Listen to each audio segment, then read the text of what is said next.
Today we're looking at the Roland D20 1987 synth and looking at the tune and function feature that it has. And I'm making this video for a viewer who asked, why is my piece in split mode and how do I change that? So you can hear I'm playing, and yeah, I have this like fretless bass sound on the bass side of the keyboard and then my nice fantasy pad on the right.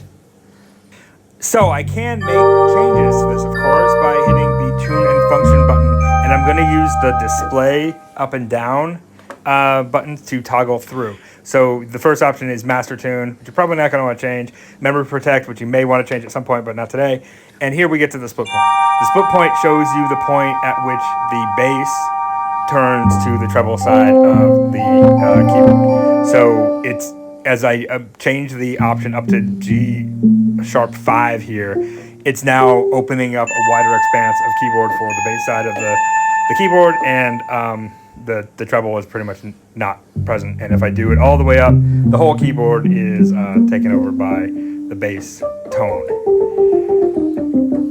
Chances are you're going to want to do this and go to the lowest option here, which is C2, which will basically open up the whole expanse of the keyboard to the treble sound. And now I have that nice pad.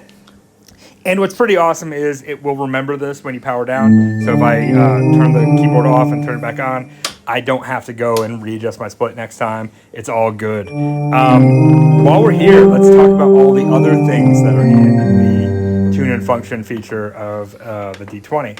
So I can go through display. I see my split point is where I left it.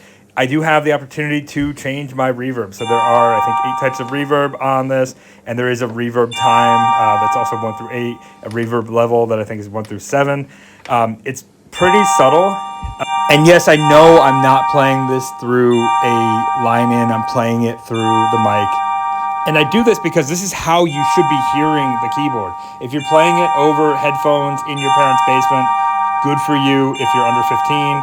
Otherwise, understand that other people should be listening to your music. You should be listening to it through speakers and hearing the actual noise of hitting buttons, hitting keys. Those are things you're going to hear. All right, so rant over there. So the other things you can do is change the pan and level of each of the 8 MIDI parts. And then finally, you can do a key transpose. I typically like to drop it down an octave, get as low as I can. I hope this video was helpful. Sorry for the rant, but I actually am not sorry.